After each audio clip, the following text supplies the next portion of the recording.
ایک دن احمد کے ہاتھ میں 5,000 روپے آئے، ایسے پیسے جن کے بارے میں کوئی بھی نہیں جانتا تھا، بس احمد اور اس کا رب۔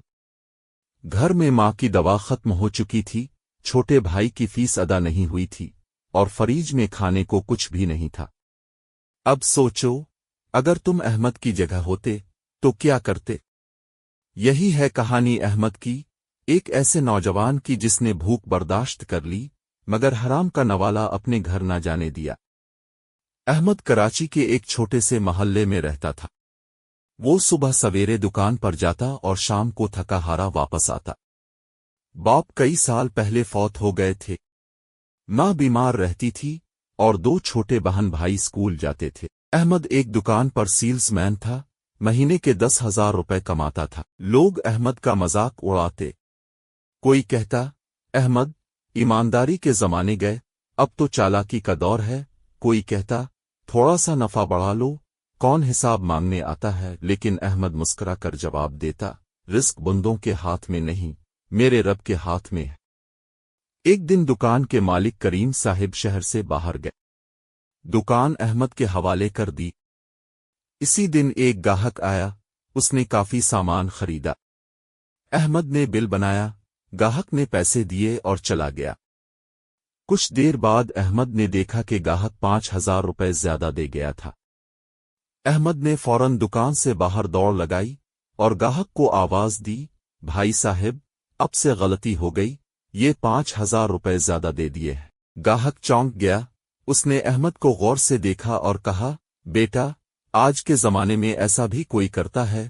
احمد نے کہا، اگر میں نے یہ رکھ لیے تو میرے رب کی ناراضی ہوگی۔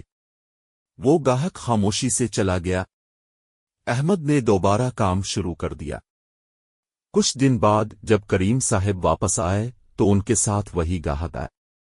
وہ کوئی عام شخص نہیں تھا بلکہ ایک بڑی کمپنی کا مالک تھا۔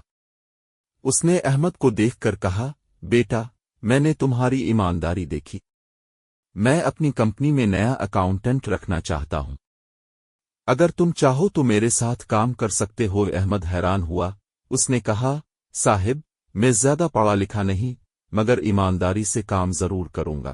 گاہک نے مسکرا کر کہا، بس یہی تو چاہیے۔ احمد کی قسمت بدل گئی، اب وہ ایک بڑی کمپنی میں کام کرنے لگا۔ تنخواہ اچھی تھی، ماحول صاف ستھرا تھا، مگر آزمائش ابھی ختم نہیں ہوئی تھی۔ کچھ مہینے بعد کمپنی کے کیش سیکشن میں بڑی رقم احمد کے ذمے آئی۔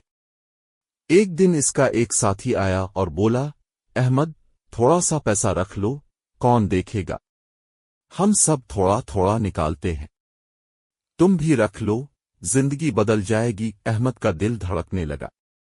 گھر میں ماں بیمار تھی، بہن کی فیس دینی تھی۔ دل نے کہا، بس ایک بار کر لے، سب کے لیے آسانی ہو جائے گی، مگر فوراً دل سے ایک آواز آئی، اگر تو نے یہ کیا تو تیری ماں کا رزق ناپاک ہو جائے گا۔ احمد نے انکار کر دیا، اس نے کہا، میں اپنی ماں کے لیے ناپاک نوالا نہیں چاہتا۔ ساتھی نے ہنستے ہوئے کہا، بے وقوف ہے تو، ایسا موقع بار بار نہیں آتا۔ احمد نے کہا، رزق تو روز آتا ہے مگر ایمان ایک بار جاتا ہے تو واپس نہیں آتا۔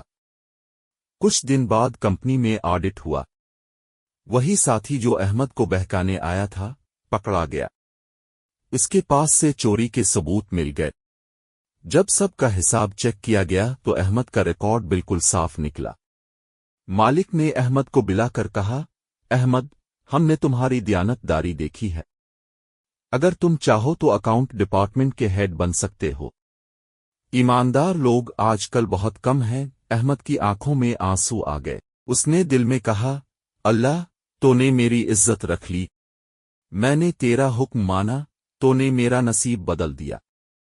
سالوں بعد احمد کی اپنی دکان تھی، صاف ستھری، روشن اور ہمیشہ لوگوں سے بھری ہوئی۔